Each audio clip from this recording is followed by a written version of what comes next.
just, it's weird in hindsight. I can actually name in order every single game since I've been here, which is 60 games this upcoming Saturday, 60 in a row. I can name every single one. On Saturday, linebacker Chris Bergin will go on to play his final game as a Wildcat, from a walk-on 5 years ago to a team captain in 2021. He's already among a proud family tradition of Bergin's to wear the purple and white. I was sitting there, I can remember exactly this hotel here 4 years ago when we won 49-7, and I could tell you about 2 years ago, sitting in that pool area over there watching my little brother Owen, who's now in this program that I just did yoga with 5 minutes ago, watching him in the state championship as I got ready to play my last game ever with my older brother Joe the next day. And just like, thinking of that journey and that like connectedness is just, it's surreal. He'll finish the regular season as the nation's leader in total and solo tackles. His 84 solo stops this season will be the most by a Wildcat player since at least 2000.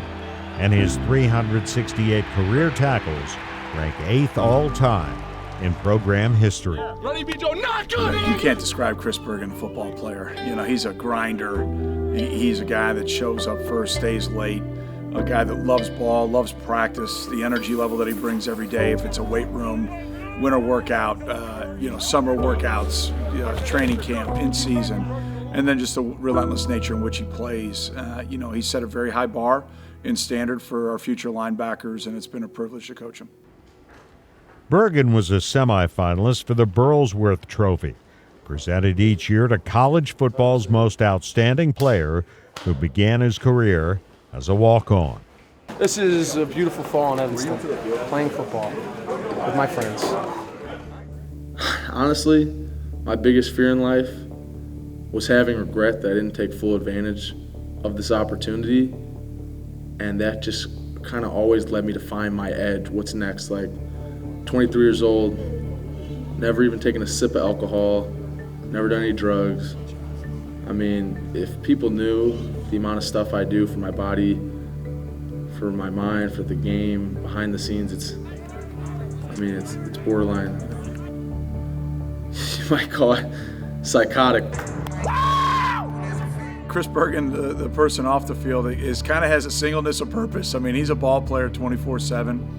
I think he's just a guy that puts everything into what he's doing. If it's being a friend, being a teammate, being locked in at school, the way he takes care of his body and prepares and then recovers, the nutrition. He's just grinded and worked relentlessly to maximize this opportunity. And Chris Bergin still on his feet, and he's going to take it all the way. I think everyone always wants the best for themselves, obviously, and you can envision it, but for it to become a reality is a whole nother feeling. And I think, in hindsight, people always like to, paint these perfect pictures of their story and how they got to where they were and how they, attained success. But I think in reality, there's just, people like to see this, but when you really zoom in, it's, there's a lot of ups and downs through it all. And I think just acknowledging that there was a lot of luck, a lot of blessings, and, just God's plan through it all is the truth to how I got here. And I wouldn't have done it any different in hindsight, which is a pretty special feeling. And as we come to a close, I've said this a few too many times this season, but I've just been living by the Dr. Seuss quote, "Don't cry because it's over, smile because it happened," and I got a lot to smile about.